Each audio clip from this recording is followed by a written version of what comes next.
الصلاة والسلام عليك سيدي يا رسول الله. الصلاة والسلام عليك يا نبي الله.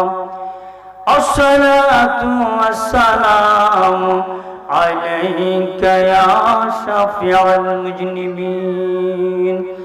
الصلاة والسلام عليك يا رحمة للعالمين. الصلاة والسلام عليك يا نور الله.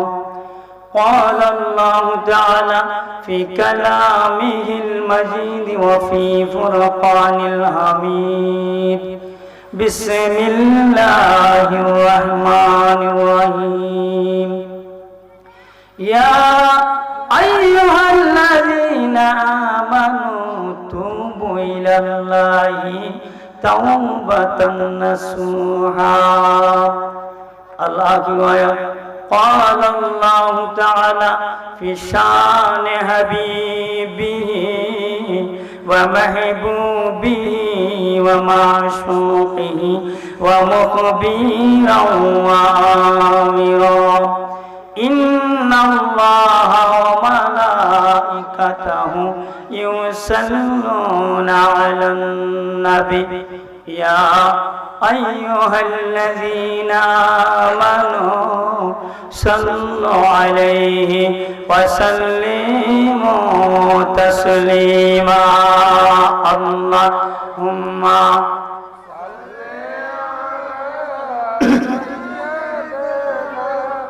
مولانا محمد وعلى آل سيدنا مولانا. উড়িয়া যাও রে তৎমণ্ডলের হাওয়া, উড়িয়া যাও রে সোনার মদিনা। এই গোলামদের সালাম কানে পৌঁছাই দিও পাক রাজা। আল্লাহ জবান খুলে মহব্বতে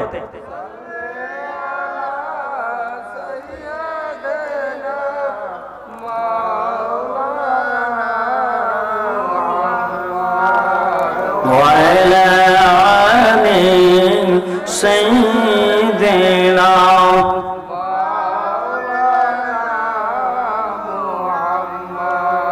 আওয়াজ দিয়ে দুরূদ শরীফ পড়লে অসুবিধা হইব তো সবার বন্ধ করে রাখছেন কেন? তাফসীরের কিতাবে আসছে আজকের এই মাহফিলের আওয়াজ, আজকের এই দুরূদ শরীফের আওয়াজ যত দূরে যাবে তত দূর পর্যন্ত গাছপালা তরুলতা সবকিছু কালকে আমাদের ময়দানে আপনার ব্যাপারে সাক্ষী দিবে। জুড়ে বলেন সুবহানাল্লাহ। টাকাও দেওয়া লাগবে না, পয়সাও দেওয়া লাগবে না। আপনি যদি সালিশ করেন, ও তো আমার গ্রামে নাই, আশেপাশের বিভিন্ন জায়গায় আছে, সর্দার নিলেও টেয়া লাগে, সাক্ষী নিলেও টেয়া লাগে। কথা বলছেন আপনি? কিন্তু আজকে এমন এক নবীর উপরে দুরূদ শরীফ পড়তেছেন যে নবী মায়ার নবী, দয়ার নবী, রাহমাতুল লিল আলামিন, উম্মতের জন্য দেওয়ানা। ওই নবীর উপরে দুরূদ শরীফ পড়লে আকাশ বাতাস আপনার জন্য সাক্ষী হয়ে থাকবে। কাল কিয়ামতের ময়দানে তারা সাক্ষী দিবে। এই আযাবের ব্যবস্থারা ওই বান্দাদেরকে তুমি আযাব দিও না, তারা নবীর উপরে দুরূদ শরীফ পড়তো। চিৎকার মেরে বলুন সুবহানাল্লাহ। আমার নবীর দোহাই দিলে উসিলা লাগাইলে মাপ পাওয়ার ব্যবস্থা হইতে পারে কি পারে না? কথা বলেন, পারে কি পারে না? আমি আয়াতে কারিমাই পড়ছি তাওবার, কারণ আমরা গুনাহ করতে করতে জীবনটারে একবারে তামা করে দিয়েছি। বেহিসাব পরিমাণ গুনাহ, পাহাড় পরিমাণ গুনাহ। যেই গুনাহ মাপের জন্য উসিলা হইল নবী মুহাম্মাদুর, কথা বলেন, নবী মুহাম্মাদুর রাসূলুল্লাহ। তো ওই নবীর উপরে দুরূদ শরীফ বলে জবান খুললে কোনো অসুবিধা হবে? কথা বলেন, অসুবিধা হবে? বলে হুজুর তফসিল দিয়ে লাইছে 12 তারিখ নির্বাচন, এখন যদি দুরূদ শরীফ পড়ে গলা ভাঙ্গা লাই তাইলে কেমন হইব? এই চিন্তা আছে না অনেকে? হ্যাঁ, এটা স্লোগান দিবেন মতলবের আশায়, হয়তো সার আশায়, নাইলে বুড়ের আগের দিনে 1000 টাকার নোট দরজার তলে দিব, নাইলে এর পরে টিউবওয়েল পাইবেন। কথা বলছেন না? কিন্তু আজকে যদি আশা করে যদি দুরূদ শরীফ পড়েন, দুনিয়ার সবাই আপনাকে বলে যেতে পারে, আপন মানুষগুলো বলে যেতে পারে, বউ বাচ্চা সবাই বলে যাবে, কিন্তু এমন একজন নবী যিনি দরদেরই দরদি, কবরে নবী ভুলবে না। কথা বলেন ঠিক না ঠিক?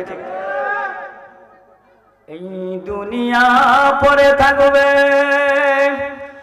আমরা একদিন থাকব না, সবাই যেদিন ভুলে যাবে, নবীজি কবরে বলবে না। আল্লাহ, জবান খুলে বলেন মাশাআল্লাহ, মহব্বতে। মাওলানা মুহাম্মদ ওয়া আলা আলিহি সাইয়্যিদিনা মাওলানা। বাবাজিরা আমার, আমি আপনাদের কাছ থেকে জানতে চাই, আসরের ময়দানে আলেম বর্ষকের পরে হিসাব নিকাশ যখন শুরু হয়ে যাবে, বাবা তার ছেলেকে দেখলে লুকায়া যাবে, ছেলে তার বাবাকে দেখলে লুকায়া যাবে, বউ তার স্বামী দেখলে আড়ালে চলে যাবে, স্বামী তার স্ত্রীকে দেখলে আড়ালে চলে যাবে। তার কারণ কি জানেন? না জানি স্বামী কয় যে তোমার এত আদর কইরা দুনিয়াতে ঘর সংসার করছি, এখন কিছু নাকি থাকলে আমাকে দাও, এই কথাটা বলার আগে চলে যাবে। তাহলে আপন বলতে কেউ আর আছে? কথা বলেন আছে? নাই। যিনি থাকবেন আপন, তিনি হইলেন মদিনার কামলেওয়ালা নবী। জুড়ে বলুন সুবহানাল্লাহ। মুখস্থ কথা নয়, দলিল। ইমাম তিরমিজি রাহমাতুল্লাহ আলাইহি তিরমিজি শরীফে হাদিস কেন নিয়ে আসছেন? আওয়ালান নাসি ফি ইয়াউমাল কিয়ামাতে আকসারুহুম আলাস সালাহ। এই দুনিয়াতে যে যত বেশি নবীর উপরে দরুদ শরীফ পড়বে, কিয়ামতের ময়দানে তাই সেই ব্যক্তিটা নবীর সবচেয়ে কাছে থাকবে। জুড়ে বলুন সুবহানাল্লাহ। তাহলে আমরা নবীর কাছে থাকতে চাই কি চাই না? আবার যে কথা বলেন থাকতে চাই কি চাই না? তাহলে দরুদ শরীফ কি কম না বেশি? কথা বলেন কম না বেশি? আওয়াজ কি আসতে না জোরে? কথা বলেন আসতে না জোরে? জোরে। নবীর কাছে থাকতে পারবেন, কাছে যাইতে পারবেন। ইমাম তিরমিজি রাহমাতুল্লাহ আলাইহি আরেকটা হাদিস নিয়ে আসছেন তিরমিজি শরীফে, আপনি যত ইবাদতই করেন, রোজা করেন, নামাজ পড়েন, তাসবিহ তাহলিল করেন, ইবাদত বন্দেগী করেন, দান সদকা করেন, সব কিছুর পরে আপনি একটু দোয়া করেন, আল্লাহ আমার এই দানটাকে তুমি কবুল করো, আমার নামাজ তুমি কবুল করো, আমার রোজা তুমি কবুল করো, আমার এই খিদমতকে তুমি কবুল করো। আজকে যে ঈসা আলাইহিস সালামের মাহফিল আবাবিল সাহেবের তথা এই গ্রামের যারা কবরস্থ হয়ে গেছেন তাদের মাগফিরাত কামনায়, কাজটা কি ভালো করছে না খারাপ করছে? আওয়াজে কথা বলেন, ভালো না খারাপ? ভালো। আজকেও যিনি মারা গেছেন, এই আজকে সন্ধ্যায় ৮টা যার জানাজার নামাজ হইছে, উনিও কবরবাসী।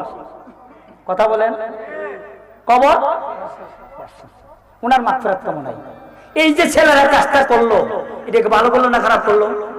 ইচ্ছা করলো তো এই ছেলেগুলো তাদের এই টাকা দিয়া বিশাল বড় একটা গানের অনুষ্ঠান দিতে পারতো, পারতো না? তাহলে এই যে কাজটা করলো, কোরআন হাদিসের আলোচনার ব্যবস্থা করলো, আমাদেরকে কিছু জানার ব্যবস্থা করলো, বোঝার ব্যবস্থা করলো, আমরা অন্যায় ছেড়ে দিয়ে মাহফিলে বসে থাকলাম, এই যে নেক কাজের একটা ব্যবস্থা করে দিল। এই জন্য তাই এই ভালো কাজের জন্য তাদেরকে ধন্যবাদ দেওয়া দরকার আছে না নাই? কথা বলেন, দরকার আছে না নাই?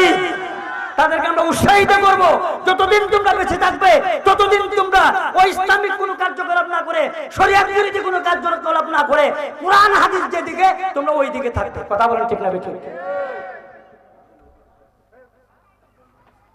ইমাম তিরমিজি রাহমাতুল্লাহ আলাইহি একটা হাদিস নিয়ে আসছেন, ইন্না দুআ মাওকুফুন বাইনাস সামাই ওয়াল আরদ। জোরে বলেন সুবহানাল্লাহ। লা ইয়াসআদু মিনহু শাইউন। ইমাম তিরমিজি বলেন, ইন্না দুআ মাওকুফুন বাইনাস সামাই ওয়াল আরদ। আপনার ইবাদতের সমস্ত দোয়া আসমান জমিনে ঝুলন্ত থাকবে। কোথায় থাকবে? জমিনে, ফাঁকা জায়গায় ঝুলন্ত থাকবে।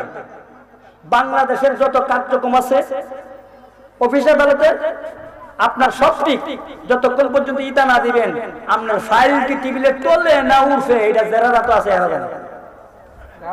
কথা বলেন আপনারা?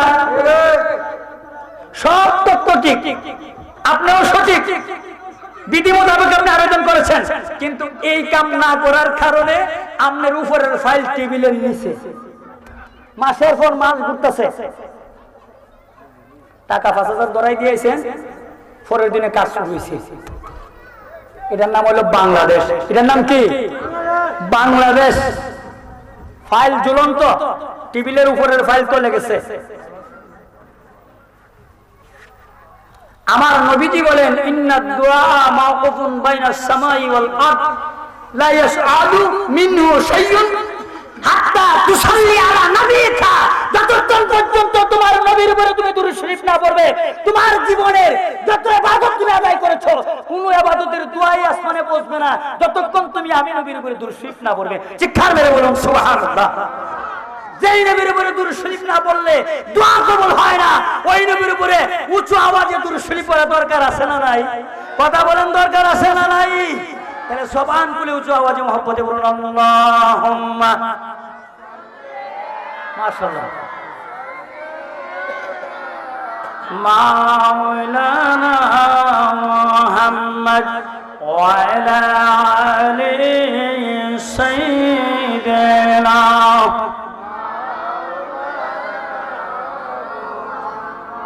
দয়া করো দয়াল আল্লাহ, গুনাহ থেকে বাঁচিবার আমল করিতে দিও সুন্নত নবীজি মুস্তাফার। আল্লাহুম্মা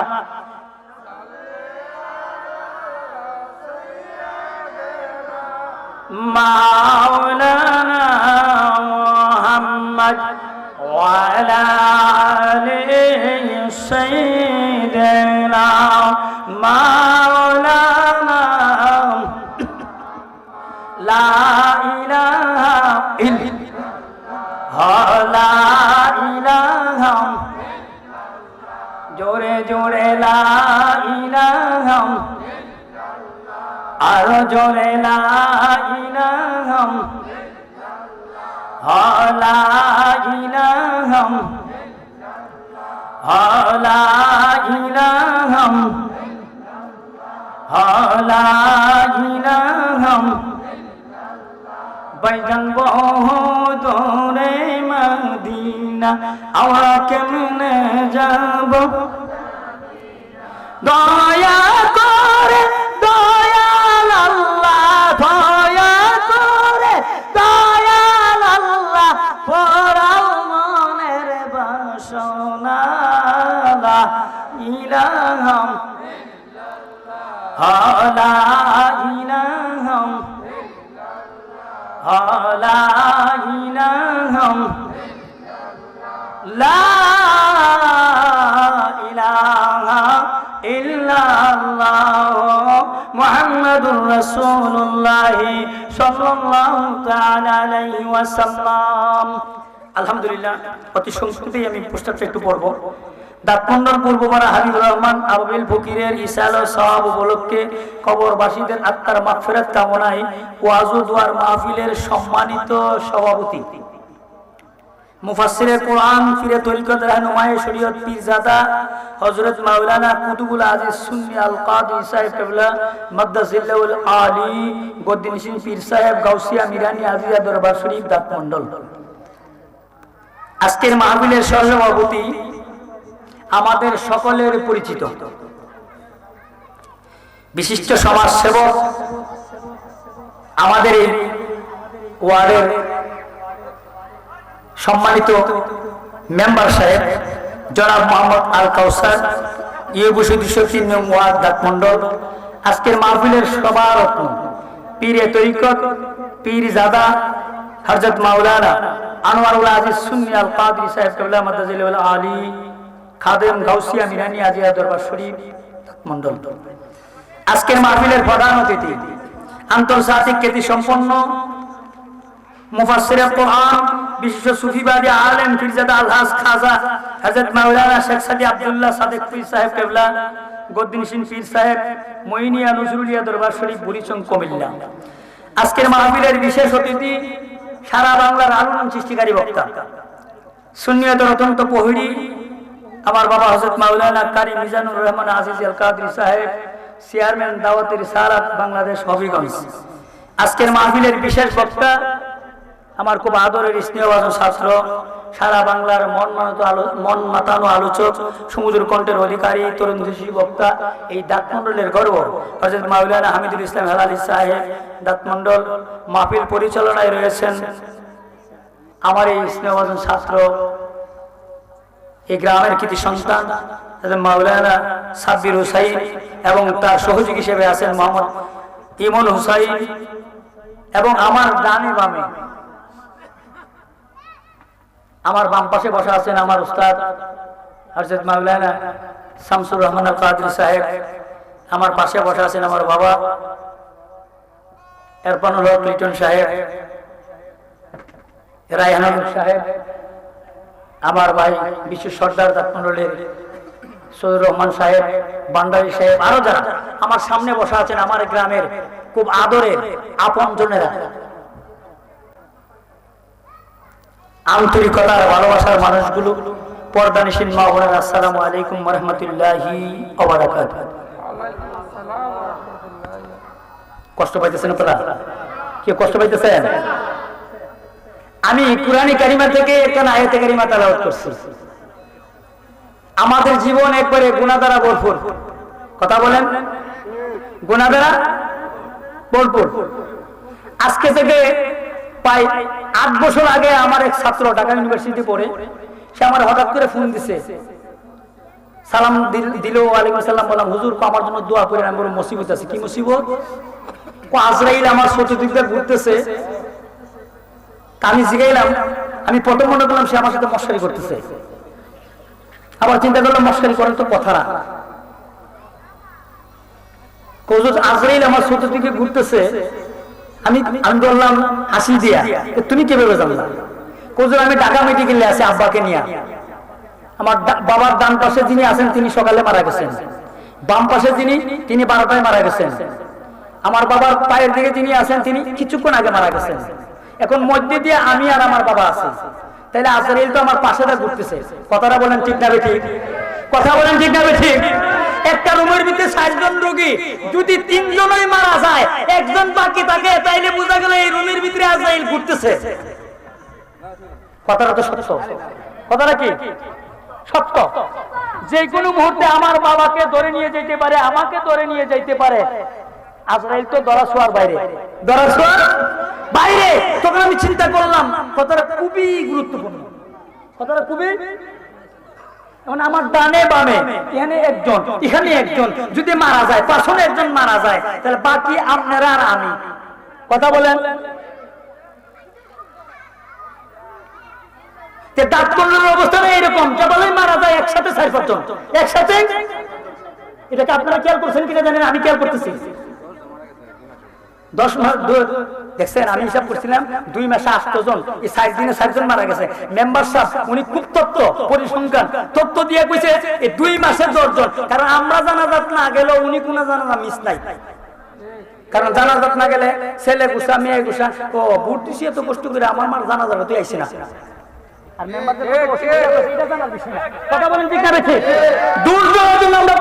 কিন্তু লোকটা কেন আসলো একবার চিন্তা করলাম না যে এটার সাথে আরো গুরুত্বপূর্ণ বিপদ মনে তার আছে। এটা আমাদেরকে বুঝতে হবে। আমরা না গেলেও দাওয়াত দিলে দিন, না দিলে নাই। দুয়াত গেলে 50টা মনে ছেলে দিবেন, না ছেলে নাই। কিন্তু উনি তো আগামী বছর নির্বাচনে গেলে আরো বেশি ভোট পাওয়ার আশা। ওনার বিশেষ কাম থাকলো, হসপিটাল ভর্তি থাকলো, জানাজার যাওয়া লাগবো, নাহলে ভোট বাদ যাবে। আসেন কেন আপনারা? এই তো বাংলাদেশের পরিস্থিতি এখন। আমরা যার যার সাথে পাবো।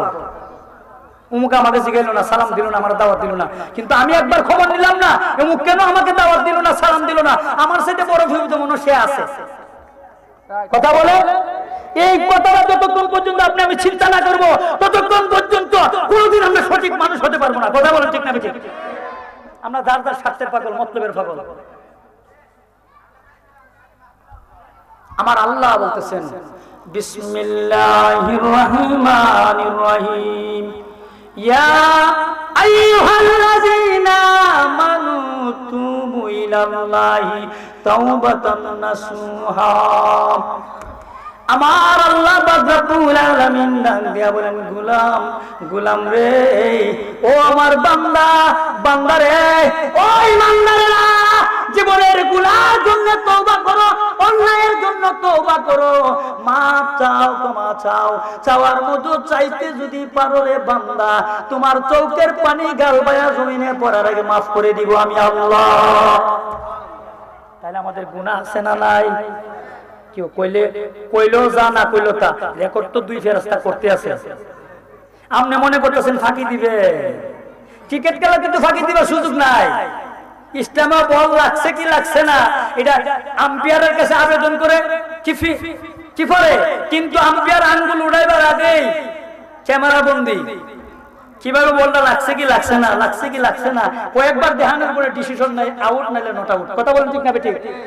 আমরা একটা মানুষ যদি ইসলাম বলে লাগছে কি লাগছে না, ব্যাট আগে দিছে না বল আগে লাগাইছে না রানিং এর মধ্যে ইসলামে লাগাই দিছে বল, এটা যাচাইয়ের জন্য যদি ক্যামেরা বানায় যদি সিদ্ধান্ত নিতে পারে, আমার আল্লাহ হইলো সমস্ত কারিগরের কারিগর। আপনার গুনাহ কম না বেশি জানার ক্ষমতা আছে না নাই? কথা বলেন আছে না নাই? তাহলে এই কথাটা আবার আসতে বলেন কেন? আমাদের গুনাহ আসেনি? কথা বলেন আসেনি? বলে হুজুর গুনাহ তো করছি, আছে, স্বীকার করলে মাফ। জোরে বলেন সুবহানাল্লাহ। স্বীকার করলে কি আমার আল্লাহ কই তওবা করো, ফিরে আসো আগের জায়গায়। বলে হুজুর আগের জায়গায় কি? তওবা শব্দের অর্থ হলো ফিরে আসা। একটা সন্তান পৃথিবীর বাড়িতে জন্মগ্রহণ করলে তার কোনো গুনাহ থাকে না, নিষ্পাপ মাসুম হয়ে যায়। আমার আল্লাহ বলেন তুমি তওবা করো, তুমি আগের মতো মাসুম হয়ে যাও, আমি তোমার গুনাহগুলো মাফ করে দিব। শিক্ষা দেয় সুবহানাল্লাহ। আমার আল্লাহ মাফ করতে পারে কি পারে না? তবে মাফের জন্য শর্ত হইল নবী মুহাম্মাদুর সূরা আন-নিসার ৬৪ নম্বর আয়াতে আমার আল্লাহ বলেন, বিসমিল্লাহির রহমানির রহিম, ওয়ালাউ আন্নাহুম ইয যালামু আনফুসাহুম জাউকা ফাস্তাগফিরুল্লাহ ওয়াস্তাগফারা লাহুমুর রাসূলু লা ওয়াজাদুল্লাহ তাওয়াবার রহিমা। এ আমার বাবাজিরা, ভাইয়েরা আমার, দাঁতমন্ডলের বাবারা, গভীর খেয়াল। সবার মোবাইলে কোরআন শরীফ আছে, বাংলা অনুবাদ আছে। সূরা আন-নিসার ৬৪ নম্বর আয়াত খুলে আপনি দেখবেন আমার আল্লাহ জানিয়ে দিয়েছেন, ওয়ালাউ আন্নাহুম ইযলামু আনফুসাহুম জাউকা। ও আমার বান্দারা, হে আমার নবী, যারা অন্যায় করেছে, অবিচার করেছে, গুনাহ করেছে, নিজের নফসের উপরে জুলুম করেছে, অত্যাচার করেছে, গুনাহ করতে করতে পাহাড় পরিমাণ বালাইছে, তারা যদি দৌড়ায় আপনি নবীর দরবারে যাইতো, আপনি নবীর উসিলা দিয়া আমি আল্লাহর কাছে ক্ষমা চাইতো, আপনি যদি তাদের ক্ষমা করে দিতেন, আমি আল্লাহকে তারা তওবা কবুলকারী হিসাবে পেয়ে যেত। যত গুনাহই করেন না কেন, আপনি নিজের থেকে ক্ষমা পাইবেন না, ক্ষমা পাইতে পারেন না। আমার আল্লাহ জানিয়ে দিয়েছেন, ওয়ালাউ আন্নাহুম ইযলামু আনফুসাহুম জাউকা ফাস্তাগফিরুল্লাহ। হে রাসূল, তারা গুনাহ করার পরে যদি আপনার কাছে আসতো, আপনার কাছে যাইতো, আর আপনি যদি তাদের ক্ষমা করে দিতেন, আমি তাদেরকে মাফ করে দিতাম। জোরে বলুন সুবহানাল্লাহ। তাহলে গুনাহ মাফের জন্য নবীর দরবারে যাইতে হবে, নবীর দরবারে যাইতে হবে। এখন গুনাহ মাফের জন্য নবীর এই শিলা দিয়ে ক্ষমা চাইতে হবে। কথা বলেন ঠিক না ঠিক? নারে তাকবীর, আল্লাহ, নারে রিসালাত, ইয়া রাসূলুল্লাহ, ইয়া রাসূল আযম আস্তাগফির। নবীর উসিলা ছাড়া গুনাহ মাফের কোনো ব্যবস্থা নাই। ওয়াজ তো আপনারা জানেন, আদম আলাইহিস সালাম 350 বছর কান্নার পরে আমার নবীর দোহাই দিয়া ক্ষমা চেয়েছেন। আমার আল্লাহ ডাক দিয়ে বলেন, আদম, 30 বছর কান্নার দরকার ছিল না, তুমি জান্নাত থেকে ডান পাটা বাইর করে যখন বের হয়েছিলা, ওই সময় যদি আমার নবীর দোহাই দিতা, আমি সঙ্গে সঙ্গে তোমাকে ক্ষমা করে দিতাম। জোরে বলুন সুবহানাল্লাহ। আদম নবীর মতো নবী যদি নবীর দোহাই দিয়া ক্ষমা পাইতে পারে, আপনার মতো আমার মতো সলিমউদ্দিন কলিমউদ্দিন নবীর দোহাই বাদ দিয়া নিজের ক্ষমতা দিয়া মাফ চাইলে মাফ পাওয়া যাবে? কথা বলেন, পাওয়া যাবে? পাওয়া যাবে না। এই জন্য একজন আশেপাশে বলেন, চলো নবীজির জান্নাতে মদিনাতে যাই। বলুন, চলো নবীজির জান্নাতে মাওলাজির গোলামের, আল্লাহজির গোলামের, নবীজির গোলামের কোনো চিন্তা নাই। চলো নবীজির জান্নাতে, আল্লাহ দাতা সর্বোপরি, নবী কাসম বন্টনকারী। বুখারী শরীফের হাদিস। আল্লাহ দাতা সর্বোপরি, নবী কাসম বন্টনকারী। সেই বন্টনের বন্টন যেন আমি অধিক দয়া পাই। চলো নবীজির জান্নাতে, চলো নবীজির জিয়ারতে মদিনাতে যাই। নবীজির দোহাই দিয়া মাপ চাইলে মাপ পাওয়া যাইতে পারে কি পারে না? কথা বলেন, পারে কি পারে না? আমরা এখন হইছি লুবি। কেমন লুবি? মুসা নবীর এক উম্মত, নবীর খুব কাছে, নবীর এত দয়ার সাগর। মুসা নবীর কাছে যায় কয়, তাফসীরে জাবিরের কথা, মুসা নবীর কাছে যায় কয়, নবী গো আপনি আমার একটা এলেম শিক্ষা দিতে দিব। কি এলেম? পশু পাখির ভাষা যেন আমি বুঝি। আমি নবী কয়, এই বেটা এত ফাতলামি করিস না, পশু পাখির ভাষা বুঝলে বেশি ভালো হইতো না তোমার জন্য। কৌজোর বালা হোক খান না হোক, এটা আমি বুঝুম নে, আমনে দয়া করে আমার পশু পাখির ভাষাটা একটু বুঝাই দেন, আমি যেন বুঝি। মুসা নেবা আবার কয়, এই বেটা সামনে বাড়িস না, যেটা কই এটা শোন। কোনা হুজুর আমি এটা আমার কাছে চাই। দুই তিনবার বলার পরে মুসা নবী কয়, ঠিক আছে অসুবিধা নেই, তুমি পশু পাখির ভাষা বুঝবে। নবীরে তো কইলেই হয়ে যায়। কথা বলেন ঠিক না ঠিক? নবীদের কথা আমার আল্লাহ শুনেন, কইলেই হয়ে যায়। দিয়া দিছে চাবি, বাসা শিখছে, বাড়ির গেছে, বাড়ির দিয়ে উট পালতো, মেষ পালতো, বকরি পালতো, ছাগল পালতো, মুরগি পালতো। তো ঘুমাইবার আগে এগুলোর একটু দেখাশোনা করে ঘুমাইতো। আপনারা যারা গুলু ফালেন এমনকি টর্চলাইট যা টিপটা দেখতেন না, বালা মানুষকে ঘরের মধ্যে ঘুমাই দিয়েছি, আমার সুরাই লয়ে জায়গা কত আসে না দেখো। আপনারা আছেন মাহফিল আর বালা মানুষটা গোয়াল ঘরের পিছনটা ঘুরতেছে, কোন সময় কাটটা লয়ে যাবা, আসে না দেখো। আবার কেউ এখানে দেখতেও যাইতেছে অমুকজন মাহফিলে আছে, তাহলে আর বন্ধুদের কাবিটা নিতে সুবিধা হবে, মেম্বারও মাহফিলে আছে, কারণ হেরা যাইতে এতে আমি গুরু লয়ে একবারে 10 কিলোমিটার দূরে। কথা বলছেন না? খবরদার আল্লাহর রাস্তায় বাদশা এগুলা বাদ দেন। কার জন্য এগুলা করবেন? যে বিবির জন্য, যে বাচ্চার জন্য করবেন, এরে আপনার নামে নোটিশ জারি করবো। আমরা খাওয়ার খাইছি, কেমনে আনছেন আনছে এটা আমরা জানি না। এটার জন্য যদি কোনো অপরাধ করে আর বিচার করে, তারে করেন, আমরা না, তারে করেন, আমরা শ্রেষ্ঠ তার ভাব। বেটা বাসা বুঝা গিয়া যখন দেখাশোনা করতে গেছে, তখন দেখতেছে এই মুরুগ আর কুকুরে কথা কইতেছে। মুরুগে কইতেছে, কুকুর তোমার ভাগ্য ভালো। কি হয়েছে? কালকে মালিকের বড় উটটা মারা যাবে, খালের তলা ছাড়াইলে ইচ্ছা মতে খাইবা। ইচ্ছা মতে কুকুর খুশি, কুকুর কোন মতে রাখতে যাইতো, সকালবেলা ওইতো সূর্যরা উঠলে গিয়া খাইতাম। হ্যাঁ, এই জানোয়ারের কথাটা শুনছে, শুন না বাচ্চা হইলো অসুবিধা নাই, এলিগি তো বাসাটা শিখাইছি, এলিগি তো শিখাইছি। কাল গাছ হলে সেঙ্গার বাজার হলে তাও উড়াইয়া মরবার আগে বেচ্চা কে হালিয়া বাইতে মরলে এবার বাদ মরবো। কথা হচ্ছে না আপনি? ঘটনাটা রাইতে কাক রেডি করছে, না ঘুমায় টায়ার উপর টাইন না গুরু উঠ তুলছে, কোন রুমে অভিনন্দন হচ্ছে। বাবার রামায় আছে, তো কইছে দেখো বাবা তুই লিয়া যা, আমার টিহার বড় দরকার। আসলে যদি মরবো এটা তো হে জানে না, হে জানে এই বেড়া কিন্না টিহা টিহা দিয়া বাড়ি উজুলে দেবো, আটকা দিয়ে সাইড দেয় মরে গেছে গেছে। বেড়া কো ও মাই বাপ রে গেল রে, কি কাম হইল? কোন ধানের বেড়া কই টিহা লয়ে গেল, ফামু কই? শেষ হইতো, শেষ না? কান্নাকাটি ঘুরা খালের তলা ছালাই দিয়া গেছে। এই উট তো আর কুকুরে পাইছে না, কুকুরে মুরুগে দিনের বেলা দিছে দৌড়ানি। বাচ্চা তুই না বলে উঠ মরবো, উঠের তো কোনো বন্ধই নাই। মুরগে কর ভাই তুমি আমার দৌড়াইও না, মালিকটা বড় বাচ্চা মরছে কি হেল হয়ে গেছে, কার কান হেল হয়ে গেছে গা। চিন্তা করো না, আগামীকাল মরে যাবো গা ছাগল, তুমি খাইবা। এই শুই না ছাগল নিয়ে কুলিগুন্ডার বাজার হয়ে চলেছে, রুয়ানা সারা দিয়ে দিছে। এইভাবে মরতে মরতে শেষ পর্যন্ত 60টা মারা যাওয়ার পরে কুকুরে কো মুরুখ তোর আর নিস্তার নাই, প্রতিদিন আমার আশা দিতে আসো, কিচ্ছু পাইতেছি না। মুরুগে আল্লাহর দোয়াই তোমার, তুমি আমার দোয়াই না। এখন শেষ খবর আইতে আছে, আগামীকাল মাশাআল্লাহ মিস্টার মালিক মারা যাবে। মিস্টার মালিক মারা গেলে 10 দিন পরে যে খতমটা হরাইব, এটার আড্ডি গুড্ডি যা আছে সব তোমার, সব। এই খবর শুনে ভাই সাহেবের মন মেজাজ ঠিক নাই। এখন কোন বাজারে যাবো? কাইতুরার বাজারও বলে আমি আমার নেও কিনা কেউ নিব, এমন টেনশনে পড়ছে রে বাবা। এখন কোনটা করো?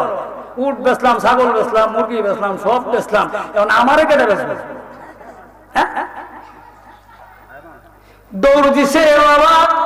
মুসা নবী হুজরা মুবারকের সামনে যায় কয়, এ আল্লাহর নবী মুসা, মুসিবতে পড়ে গেলাম, বিপদে পড়ে গেলাম। উট বিক্রি করলাম মিরপুরের বাজারও, ছাগল বেচলাম কুলিগুন্ডার বাজারও, মুরগি বেচলাম নাসিরনগরের বাজারও। এখন বিলে আমি মারা যাব, আমারে বেচবেন কোন বাজারও? এখন তাড়াতাড়ি বাজান। মুসা নবীকে আমি কইতাম না, ফাতফামি করিস না, বিপদ আইতে আছে, বিপদ আইতেছে। হুজুর এত কিছু জানি না, বুঝি না। আমি জানি আপনি মুসা কালিমুল্লাহ, আপনি আল্লাহর দরবারে দোয়া করেন, আমি আর জীবনে অন্যায় করব না, কাউকে ঠকাইব না, কাউরে মরা জিনিস বিক্রি করব না, কাউকে ঠকাইব না, আপনি আমার একটু বাঁচাইয়া দেন। মুসা নবী কই, না না, তোমার নিস্তার নাই, নিস্তার নাই, এটা বান্দার হক নষ্ট করেছ। হাক্কুল্লাহ, হাক্কুল ওয়ালিদাইন, হাক্কুল ইবাদ, 3টা হক আমার আল্লাহ ওয়াজিব করে দিয়েছেন। আল্লাহর হক নামাজ পড়া, রোজা রাখা, তার সাথে কাউকে শরীক না করা, এটা হলো আমাদের উপর ফরজ। কথা বলেন ঠিক না ঠিক? এখন যদি আপনি নামাজ না পড়েন, কোন হুজুরের কোন দোষ হইতো না, পীর সাহেবের দোষ হইতো না, মেম্বারের দোষ হইতো না, আপনার অন্যায়ের জন্য আপনি বিপদে পড়বেন। এখন যদি মনে চাই আগামীকাল ফজরের নামাজ শুরু করে দিবেন, আর যদি মনে চাই যে আল্লাহর সাথে আমি দরবার করুন, কূপ গিয়া করেন, আমার কোনো আপত্তি নাই, খুব করতে পারবেন।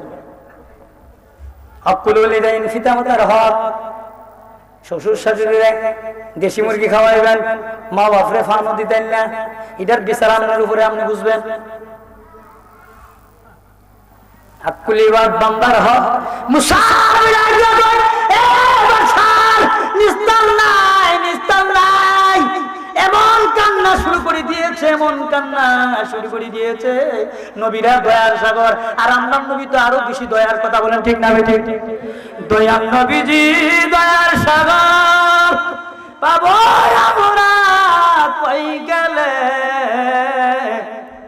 মদিনারি রওজা পাকে রহমতেরি ঢেউকেলে। আল্লাহুম্মা সাল্লি আলা মাওলানা মুহাম্মদ ওয়া আলা আলি সাইয়্যিদিনা মাওলানা। বারবার কাকুতি মিনিটে করার পরে মুসা নবী কয়, কি করব আমি? মুসা নবী বলেন, হে আমার উম্মত, একটা পথ আছে। কি পথ বাজান, কি পথ? দৌড়াইয়া যাও, উর যার কাছে বিক্রি করছিল তার কাছে মাপ চাও, টাকাগুলো ফেরত দাও।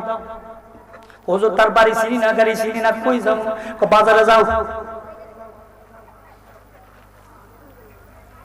ছাগল যার কাছে বিচ্ছিল তার বাড়ি যাও, মুরগি যার কাছে বিচ্ছিল তার বাড়ি যাও। এরা যদি মাফ করে দেয়, আমার আসমানের মালিক, আমার মাওলা তোমারে ক্ষমা করে দিলে তোমার হায়াত বাড়তে পারে। জুড়ে বলুন সুবহানাল্লাহ।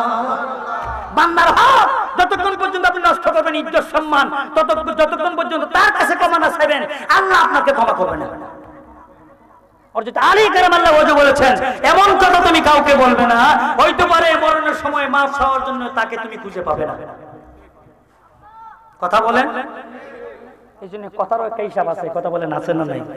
কথা বলেন আছে না নাই? সকালবেলা ঘুম থেকে ওইটা দৌড় দিল, ওই মিরপুরের বাজারে গিয়া এমন কান্না শুরু করে দিল। আজ থেকে 3 দিন আগে আমি উট বিক্রি করছিলাম, আসেননি ভাই, আপনি বাজারের আশেপাশে আসেননি, দয়া করে আমার সাথে একটু দেখা করেন, আমার জানটা বাঁচাইয়া দেন। আর এই উট কিনে নেও ঘুরতেছে বাচ্চারে নিফাই।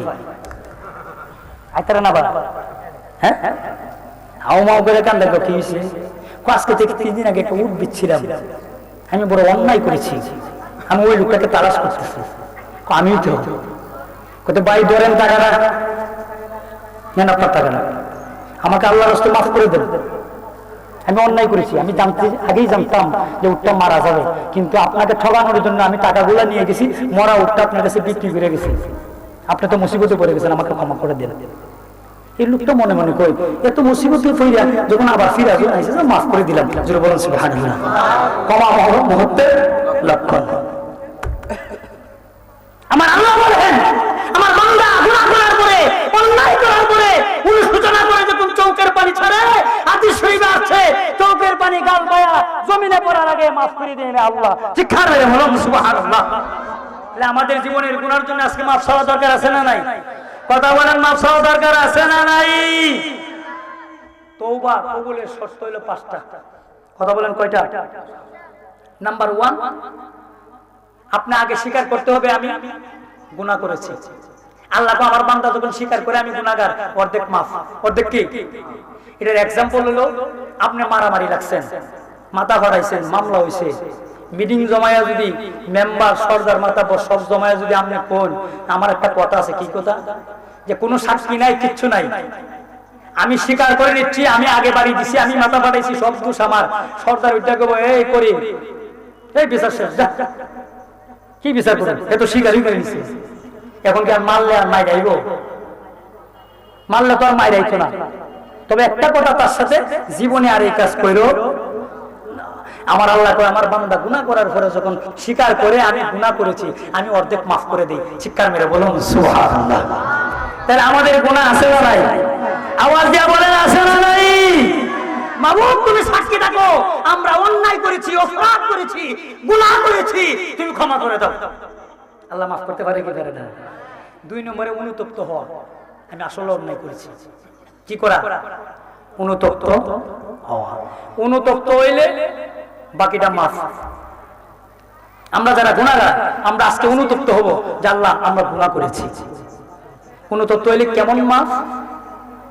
মুসা নবীর আমলে অনেক দিন যাবত বৃষ্টি হয় না। কয়দিন যাবত? অনেক দিন বৃষ্টি নাই, বৃষ্টি নাই। এটা তো আপনারাও দেখছেন, 79 সালে সম্ভবত ঘটনাটা। 9 মাস 8 মাস বৃষ্টি নাই। আমাদের এই গ্রামের কৃতি সন্তান মুর্শিদাবাদ হক মাওলানা নুরুদ্দিন আহমেদ আল কাদরি ঈদগাহ ময়দানে দোয়া করছে, বৃষ্টি হয়েছে। অন কি মৌলবীরা যাবেনি? আমার বাইন্দা আসলে নিরুদ্ধ যেতাম না, যদিও বৃষ্টি হইবার কথা, বৃষ্টি আর দূর যাবো, কারণ আমার আমল ভালো না, চরিত্র ভালো না। কথা বলেন ঠিক না? আমার জবান ভালো না, আমার কথা আল্লাহ শুনবে না। অনুতপ্ত। এই মুসা নবী আপনারা যেভাবে বসছেন, এইভাবে সব উম্মত লইয়া আল্লাহর কাছে দোয়া করতেছে, আল্লাহ তুমি বৃষ্টি দাও, তুমি বৃষ্টি দাও।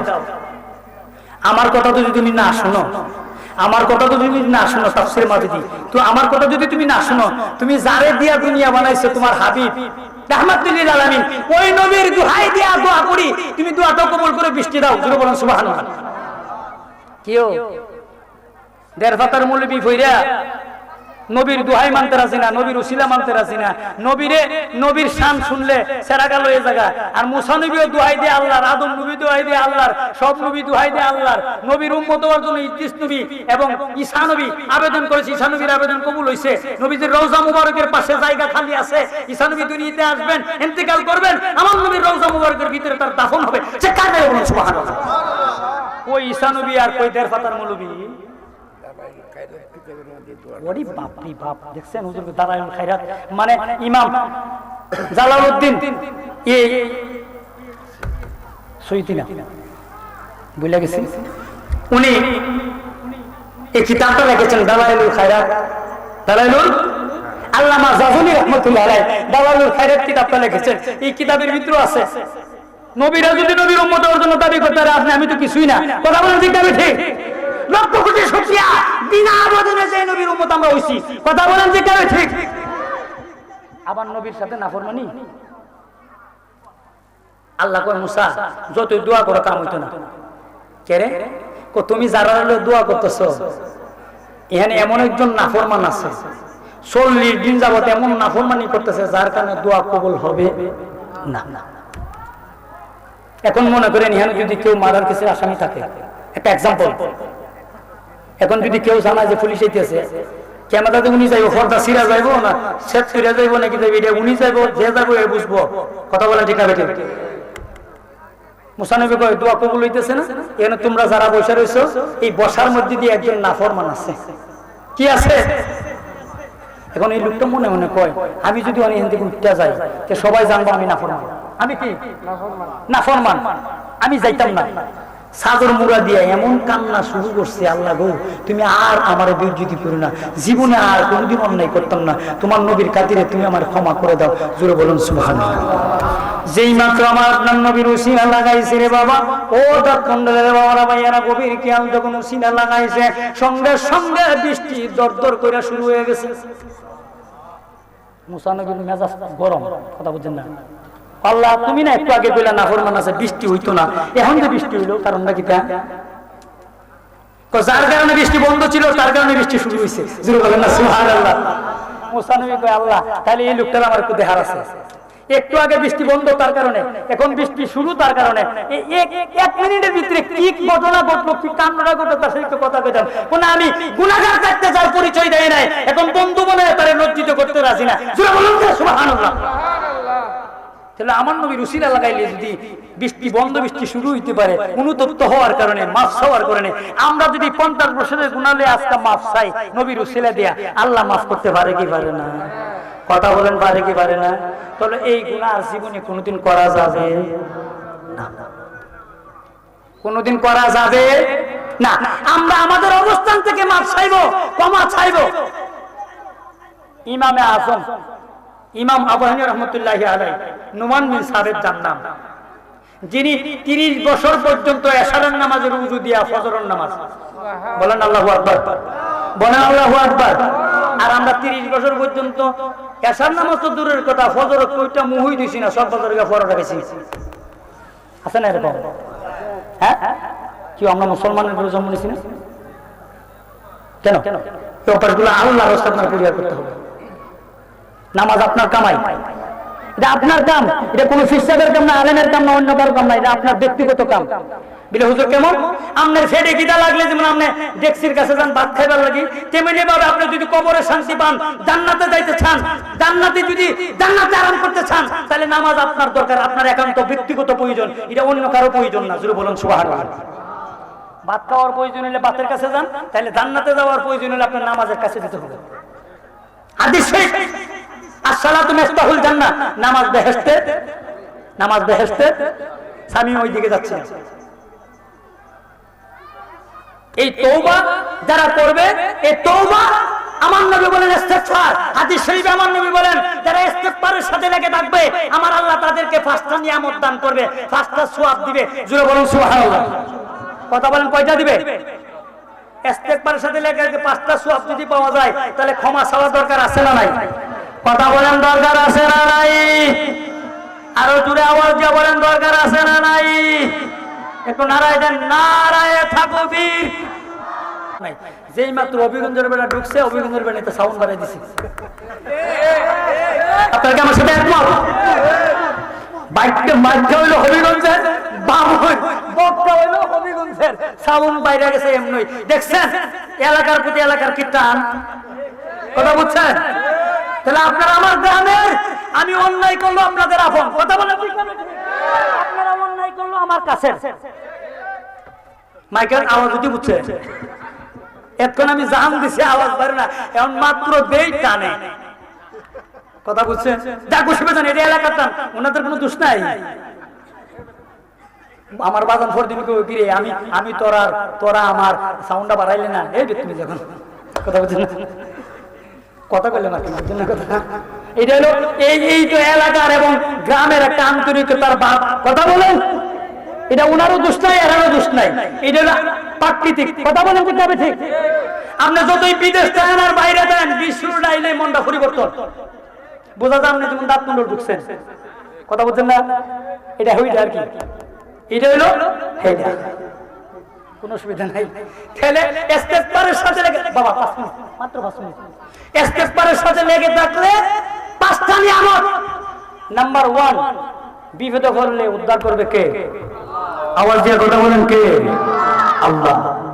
2 নাম্বার, আপনার জীবনের সমস্ত টেনশন দূর করে দিবে কে? টেনশন নাই এমন কোন মানুষ আছে? এমন যে স্ট্রোক নামে কলেরা ডাকতেছেন, এটা টেনশন। বউর যন্ত্রণা, ছেলের যন্ত্রণা, নাহলে বাইরের যন্ত্রণা, নাহলে নিজের লোকের যন্ত্রণা, নাহলে টাকা নাই, পয়সা নাই, বড় খাবার নাই, একটা না একটা টেনশন আছে। ওই কথা বলেন আছে না নাই? আমার নবী বলেন যারা ইস্তেগফার করবে, তওবা করবে, বারবার আল্লাহর কাছে ক্ষমা চাইবে, আল্লাহ তাদের জীবনের টেনশন দূর করে দিবে। ঠিক কার মেরে বলুন সুবহানাল্লাহ। তাইলে বিনা মেডিসিনে, বিনা টাকায় আমরা টেনশন দূর করতে চাই কি চাই না? কথা বলেন চাই কি চাই না? তাইলে ক্ষমা চাইতে হবে কার কাছে? আওয়াজ দিয়ে বলেন কার কাছে? কারণ আমার দিকে না আওয়াজ দেন না, আওয়াজ গুতায় বাইর করব, দেখেন টাইম না বাইর করব।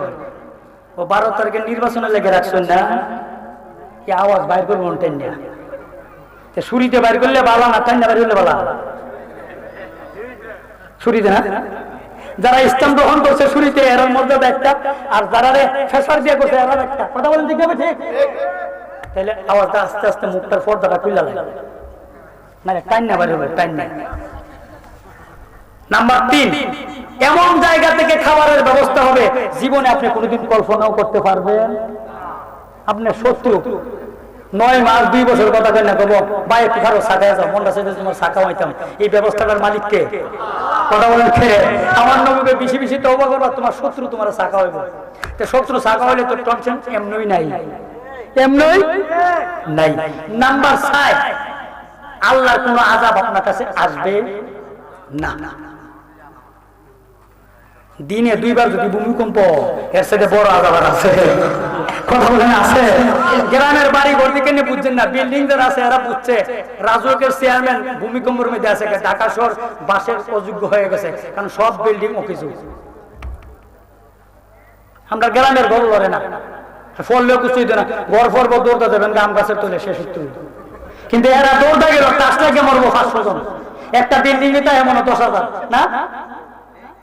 আমি টাঙ্গা গাজীপুর 11 বছর ঘুমাবো তো, হঠাৎ করে আমি জানি না গার্মেন্টে ছুটি দিছে, এক মেয়ে আমার জুতা ফারাদা জুতা রেখে দিছে, জুতা পাইতে লাগছে আধা ঘন্টা।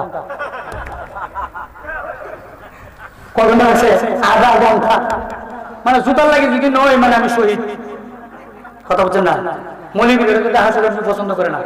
কথা বলছেন না? আমাকে জুতা চাইলে যাক, আধা ঘন্টা খারাইতে আমি কলেরা জায়গা আধা ঘন্টা পরে দিয়ে জুতা উস্তার ছুটে গেছে 3 হানিকের। তা আমারে নিল কহানিকের, বুঝেন না তোমরা? এটা নাম হলো রাহাস। গ্রামে তাহেন তো বুঝতেছেন, এটা আরেকটা নিয়ামত। এটা কি? আরেকটা নিয়ামত। নাম্বার 5, মুস্তাজাবুদ দাওয়া। আপনি যখন বেশি বেশি তওবা করবেন, আমার নবী বলেন এই লোকটা মুস্তাজাবুদ দাওয়া হয়ে যাবে, দোয়া করতে দেরি, কবুল করতে দেরি নাই। তাহলে তওবার আর কোনো টেনশন আছে? তাহলে তওবা করলে কোনো সমস্যা আছে?